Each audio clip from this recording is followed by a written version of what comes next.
ఏదైతే అన్నమయ్య జిల్లాగా మార్చడంతో పాటు అటు రాయచోటిని జిల్లా కేంద్రం చేశారు. ఈ నేపథ్యంలో ఒక్కసారిగా టీడీపీ ప్రభుత్వం అధికారంలోకి వచ్చాక చంద్రబాబు నాయుడు రాయచోటిగా ఉన్నటువంటి జిల్లా కేంద్రాన్ని మదనపల్లిగా మార్చారు. ఈ రోజు నుంచి పాలన కొనసాగుతుంది. ఈ నేపథ్యంలో మనతో పాటు మాజీ ఎమ్మెల్యే శ్రీకాంత్ రెడ్డి గారు ఆయన తెలుసుకోవాలి. చెప్పండి, ఎలా చూడాలని అసలు ఏంటి?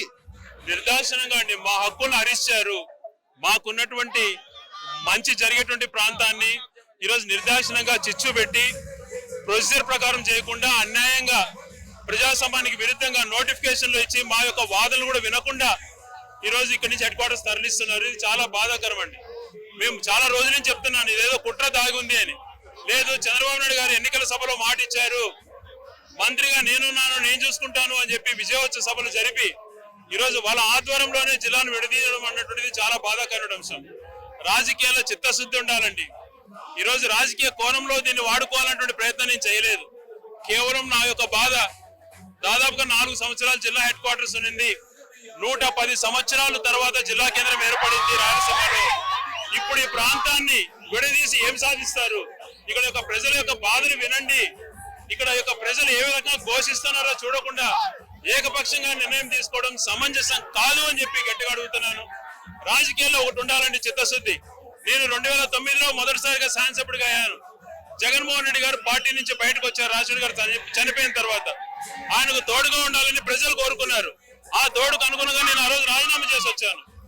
ఈ రోజు నేను ఇప్పుడు ఇక్కడ నాయకులు కూడా కోరుతున్నా, మీరు సోషల్ మీడియాలో పిల్లల్ని బెదిరించేది కాదు. మీకు నిజంగా ప్రజాభిప్రాయం, నువ్వు అంటున్నావు కదా నాకు 100 మంది డాక్టర్ల సపోర్ట్ ఉంది, మేధావుల సపోర్ట్ ఉంది, ఇంటలెక్చువల్ సపోర్ట్ ఉందని. నీకు నాయకుడికి ఉండాల్సిన సపోర్ట్ మంచిదే. నీకు సపోర్ట్ ఉంటే నువ్వు రాజీనామా చేయి, నేను కూడా పోటీ చేయను, అందరం కలిసి పోరాడదాం. దానికి సిద్ధం కావాలని చెప్పి నేను అడుగుతున్నా. అంతేగాని ఈ ప్రాంతాన్ని జిల్లా కేంద్రంగా కొనసాగిస్తే నేను రాజకీయాల నుంచి తప్పుకుంటానని కూడా చెప్పాను. నేను అంతకన్నా ఏం చేయగలుగుతాను?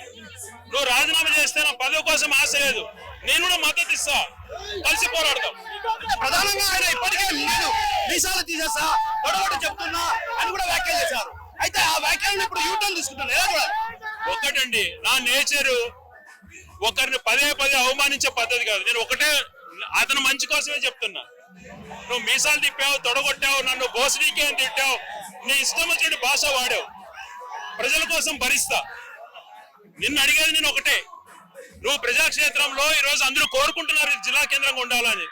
ఈ ప్రజా యొక్క బలాన్ని అనుగుణంగా నువ్వు రాజీనామా చేయ, నేను కూడా మద్దతు ఇస్తా అంటున్నా, నేను పోటీ చేయనంటున్నా. ఇంతకన్నా నేను ఏం చేయగలుగుతాను? అలా ఏ స్వార్థము లేదు. ఈరోజు బంద్ కూడా వద్దన్నాను. ఎందుకు? రేపు వ్యాపారస్తులకు ఇబ్బంది కలుగుతుంది. అది నా నేచర్. ఇక్కడ నుంచి ఏర్పడిన ఒక ప్రాంతాన్ని రేపటి తరాలకు నష్టం చేస్తుంటే చూసి ఉండలేకున్నాను. ఒక్కసారి కాదు, కొన్ని తరాలు నష్టపోతాయి.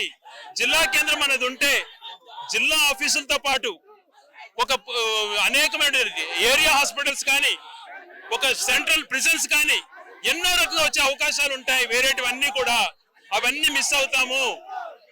ఒక ఆర్డీఓ కేంద్రం కూడా లేనటువంటి ప్రాంతాన్ని నేను ఆర్డీఓ డిఎస్పీని కలవాలంటే పులివెందులకు వెళ్లాల్సిన పరిస్థితుల్లో డిఎస్పీ కార్యాలయం తీసుకొచ్చి జాయింట్ కలెక్టర్ ఎస్పీ ఆఫీస్ పెట్టిన తర్వాత ఈరోజు నిర్దాక్షిణంగా మీ రాజకీయ లబ్ధి కోసం మళ్ళా ఈ ప్రాంతాన్ని అవమానిస్తున్నట్టు, మీరు ఒంటరిగా ఉంటారు, మీకు ఎవరు సపోర్ట్ లేరు అని హేళన చేసి మనం అవమానించడం బాధాకరం అండి. అంటే చంద్రబాబు కూడా ఇటీవల కొన్ని వ్యాఖ్యలు చేశారు. ఏదైతే ఎన్నికల సందర్భంగా కూడా ఆయన రాయచోటి జిల్లా కేంద్రంగా ఉందంటూ కూడా రాయచోటి వేదికగా చెప్పడం జరిగింది.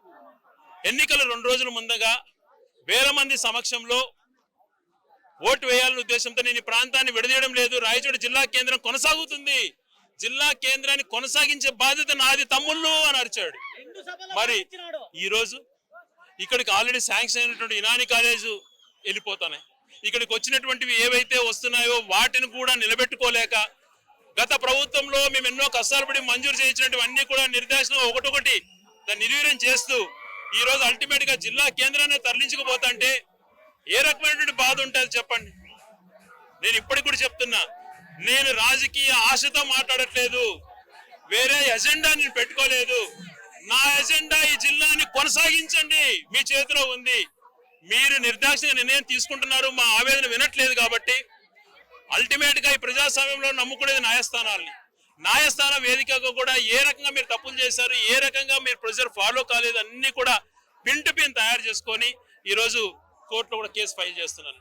నా వరకు రాయచోటి ప్రజల కోసం, రాయచోటి ప్రజలు ఏదైతే సెంటిమెంటల్ గా ఇది ఉండాలని కోరుకుంటున్నారో వాళ్ళ కోసం నా అంతిమ ఊపిరినంత వరకు నేను వాళ్ళకి తోడుగా ఉండి వాళ్ళ వెనక నడుస్తాను. అంటే రాజంపేట పార్లమెంట్ నియోజకవర్గం కూడా కనుమరుగయ్యే పరిస్థితి ఉన్నటువంటి వాదనలు వినిపిస్తున్నాయి. ఎలా చూడాలి దీన్ని? ఒకటండి, మీకు ఒక వేరే సపరేట్ అజెండా లేకపోతే ఒక పార్లమెంట్ కేంద్రాన్ని 4 జిల్లాలు చేశారు. 2 మండలాలు చిత్తూరు జిల్లాలలో, కొన్ని మదనపల్లెలో, కొన్ని కడపలో, ఒక నియోజకవర్గం తిరుపతి.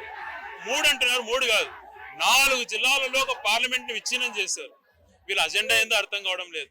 ప్రజలకు ఇది అసౌకర్యం ఉంటుంది అన్నటువంటి ఆలోచన కూడా వీళ్ళకి లేకపోయింది. గతంలో ఇష్టానుసారం మాట్లాడారు, మీరు ఇష్టానుసారం చేస్తున్నారు బైఫర్కేషన్. ఆ రోజు అట్లా చేయలేదు. ప్రజల మనోభావాలకు అనుగుణంగా అన్ని స్టడీ చేసిన తర్వాత నిపుణుల కమిటీ చేసింది. ఈ రోజు మీరు రాజకీయ కమిటీలు వేసుకొని రాజకీయంగా నిర్ణయం తీసుకున్నారు అన్నటువంటిది స్పష్టంగా కనపడుతోందండి. అంటే చివరిగా ఒక మాట అడగదలుచుకున్నాను మిమ్మల్ని. మంత్రి ఏమంటున్నారంటే 27వ తేదీ నోటిఫికేషన్ ఇచ్చా, నవంబర్ 27వ తేదీ నోటిఫికేషన్ ఇచ్చే ఆయన ఏం చేస్తున్నారు, గాడిదలు కాస్తున్నారు శ్రీకాంత్ రెడ్డి అని వ్యాఖ్యలు చేశారు. తినేలాలు దానికి కూడా ఒకటి బ్రదర్, నోరుంది కదా అది నేను మాట్లాడేది కాదు. 27 నోటిఫికేషన్ ఇచ్చిన తర్వాత ఎవరు కూడా కదలకపోతే 20 పేజీలు నోట్ తీసుకొని కలెక్టర్ దగ్గరికి వెళ్ళి, సార్ ఇది అన్యాయం జరుగుతుంది, ఏదో అజెండా పెట్టుకున్నారు, వద్దు సార్ మా ప్రాంతానికి ఇది విభజన వద్దు అని చెప్పాను. నోటిఫికేషన్ రాయించిన విడదీసా ఎక్కడ చెప్పలేదు. ఈయన మాత్రం నేను నిలబెట్టిన మగవాన్ని అని విజయవచ్చ ర్యాలీ చేశాడు. మరి దానికి క్షమాపణ చెప్పకుండా దాన్ని కూడా నన్నే విమర్శిస్తున్నాడు అని అంటే ఇంకా రాజకీయంగా అక్కడ ఏమనాలండి? ఒకటండి, ఈ రోజు మా వ్యక్తిగత అజెండా కాదు ఇది, ప్రజల యొక్క మనోభావాలకు అనుగుణంగా వాళ్ళకు తోడుగా పోరాడుతున్నాం. ఇవన్నీ కాకుండా మీకు చేతనైతే మీరు అమర నిరాహార దీక్ష చేయండి, మీ ప్రాణాలు ఇవ్వండి అని చెప్పట్లే. మీ నాయకుడు చంద్రబాబు నాయుడు గారు రాయచోట్ల మాట ఇచ్చారు, ఆ ప్రాంత ప్రజల సెంటిమెంట్ వేరే రకంగా ఉంది అని చెప్పి రాత్రి మొగులు మీరు కాలు పట్టుకుని ఏ రకంగా చేసుకుంటారో దీన్ని ఆపాలి అని చెప్పి, లేదు ఆల్రెడీ వేరే జిల్లాలలో మీకు ఎవరు తోడు లేరంటే మా ప్రాంతానికి ఒకదానికైనా జిల్లా చేయండి. తెలంగాణలో ములుగు లాంటి ఏరియాలకు చేశారు కదా, చిన్నదైనా కానీ ఏం చేద్దాం, చిన్నది కాకూడదని కోరుకున్నాం. మొత్తం జిల్లా కేంద్రం ఎత్తేసినప్పుడు ఇంకేదైనా పర్వాలేదా, జిల్లా కేంద్రం ఎత్తకుండా నిలబెట్టండి అని చెప్పి ఆవేదనతో రిక్వెస్ట్ చేసుకుంటున్నాం. సో మొత్తం మీద ఏదైతే మండిపల్లి రాంప్రసాద్ రెడ్డి చేసినటువంటి వ్యాఖ్యలు సమర్థనీయం కాదు, రాజకీయం కోసం ఇలాంటి వ్యాఖ్యలు చేయడం సమర్థనీయం కాదు. నేను కూడా ఒకవేళ భవిష్యత్తులో రాయచోటిని ఈయన జిల్లా కేంద్రంగా మారిస్తే భవిష్యత్తులో రాజకీయాల్లో పోటీ చేయనన్నటువంటి విషయాన్ని కూడా మనతో పాటున్నటువంటి మాజీ ఎమ్మెల్యే శ్రీకాంత్ రెడ్డి చెప్తున్నారు. కెమెరా పర్సన్ రాముతో కిషోర్, RTV రాయచోటి నుంచి. Local to global news at your fingertips. మీ చేతిలో ఒక ఆయుధం. డౌన్లోడ్ రా TV app. Media legend Ravi Prakash is back.